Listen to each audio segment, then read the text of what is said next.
ആളെ സഹായിക്കുന്നു, രണ്ടുപേരും സഹായിക്കും. ഒരാൾ ചെയ്യുന്നത് ആ സഹായം എൻകാഷ് ചെയ്യാനാണ്, സഹായിക്കുന്ന ഒരാളാണെന്ന് അറിയപ്പെടുകയും അതിന്റെ അടിസ്ഥാനത്തിൽ വേറൊരാളും ചെയ്യുന്നത് സഹായിക്കുന്നതിന്റെ പ്ലഷറിന് വേണ്ടിയിട്ടാണ്. കാണാൻ ഒരുപോലെ ഇരിക്കുള്ളൂ. അതിനു വേണ്ടി ചെയ്യുന്ന ആൾ അത് മാർക്കറ്റ് ചെയ്യാൻ ശ്രമിക്കും. അപ്പൊ അതുകൊണ്ട് അങ്ങനെ നമുക്ക് ആളുകളെ ജഡ്ജ് ചെയ്യാൻ പറ്റത്തില്ല. ബേസിക്കലി ഈ ഭയങ്കരമായി ഉത്തരവാദിത്വം എടുക്കാൻ താല്പര്യമുള്ള ആരെങ്കിലും കണ്ടിട്ടുണ്ടോ?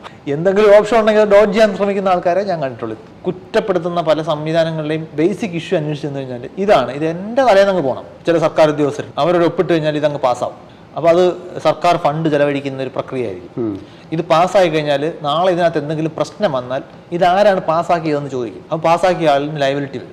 എന്തെങ്കിലും പ്രശ്നം ഉണ്ടെങ്കിൽ, പ്രശ്നം ഉണ്ടാവണമെന്നൊന്നുമില്ല, പക്ഷെ പ്രശ്നം വന്നാലോ എന്ന് പേടിച്ച് ഒപ്പിടാത്ത ആൾക്കാർ ഒരുപാട് പേരുണ്ട്. നമ്മുടെ പല സർക്കാർ സംവിധാനങ്ങളിലും സ്ഥിരം പ്രശ്നം ഉണ്ടാക്കുന്നത് ഇങ്ങനെയുള്ള, പക്ഷെ അവരൊന്നും ചീത്തപ്പേര്, അവർ കൈക്കൂലിക്കാരല്ല. അങ്ങനെയൊക്കെ ആയിരിക്കും. ജീവിതത്തിൽ ഇന്ന് വരെ ഒരു ക്രിയേറ്റീവ് പദ്ധതിയിലും ഒപ്പിട്ടില്ലാത്ത ആൾക്കാരെയൊക്കെ കേരള സമൂഹം സെലിബ്രേറ്റ് ചെയ്തിട്ടുണ്ട്.